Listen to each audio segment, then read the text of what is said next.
Alors, le parcours réussite, c'est une formation qui s'adresse à des nouveaux entrepreneurs ou à des porteurs de projets qui sont en phase de finalisation. C'est quand même un parcours qui est sélectif dans le sens où nous n'intégrons que des personnes pour lesquelles nous estimons que leur projet a un haut potentiel.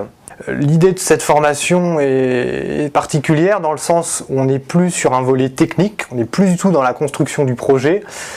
Au contraire, on est plutôt dans une logique de permettre à des chefs d'entreprise d'acquérir un nouveau comportement et en tout cas de faire en sorte que ces attitudes nouvelles permettent de développer leur entreprise par la suite. Je m'appelle Nicolas Decoster, j'ai 42 ans. Je lance rudustore.fr qui est un site spécialisé dans la vente de stores intérieurs, stores extérieurs sur mesure. Donc je vais vendre des stores intérieurs décoratifs, alu, bois, PVC, etc. Des stores extérieurs pour l'aménagement extérieur, store-ban, parasol, voile d'ombrage. L'idée, c'est avant de me lancer, je voulais savoir si j'étais capable de le faire. Donc c'est mieux se connaître et pouvoir un peu sonder qui on est, quelles sont nos qualités, nos défauts et notre profil par rapport aux étapes que doit passer le chef d'entreprise.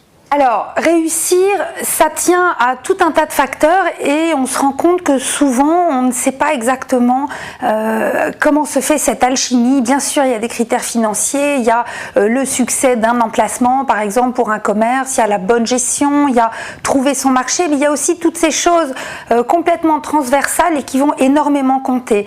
Qui êtes-vous? Comment êtes-vous perçu? Comment vous comprennent vos partenaires, vos clients, votre banquier, vos concurrents? Voilà, quelle image de vous vous donnez à voir et à entendre, et ça compte énormément. Tous des forces, on a tous des points sur lesquels on peut travailler. Est-ce qu'on est très communicant? Est-ce qu'on va être meilleur en gestion? Est-ce qu'on va pouvoir se servir de sa personnalité pour convaincre, pour aller porter la bonne parole en quelque sorte au sujet de son activité? Tout ça, ça va compter. Et bien sûr, en savoir plus sur soi et sur sa capacité à convaincre, à développer son activité, ça compte énormément. Les personnes qui ont suivi le parcours réussite disent effectivement se sentir plus armées pour se lancer dans cette aventure de l'entrepreneuriat. J'ai un parrain qui m'a facilité la vie, qui m'aide, qui me fait gagner du temps, qui me met en contact avec des gens que je ne connais pas. En plus, étant pas d'Orléans, j'ai pas les contacts, donc là je commence à les avoir grâce à lui. Donc ça a été d'un grand bénéfice en termes de temps et de qualité aussi de relation avec ces nouveaux contacts.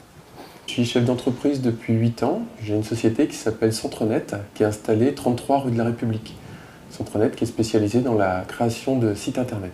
Là, donc je suis le parrain de Nicolas au titre du club Entreprendre et Réussir Loiret UR45 que je représente. Donc le but était d'apporter une expertise à Nicolas par rapport à mon expérience professionnelle.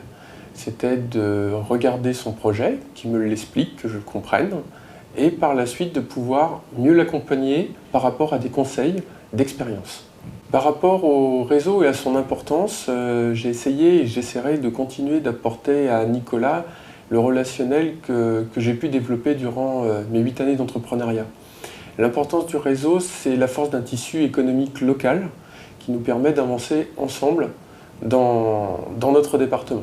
Sur le contenu même de la formation, il y a une partie qui est une partie collective où donc les personnes assistent à 6 ateliers de formation et parallèlement à cette formation collective, il y a des rendez-vous individuels, d'une part avec le parrain chef d'entreprise donc qui apporte son expertise et son savoir avec son filleul, et également des rendez-vous avec le conseiller de la chambre de commerce pour amener, on va dire, un point de vue également extérieur et continuer à avancer sur le projet ou le développement de l'entreprise.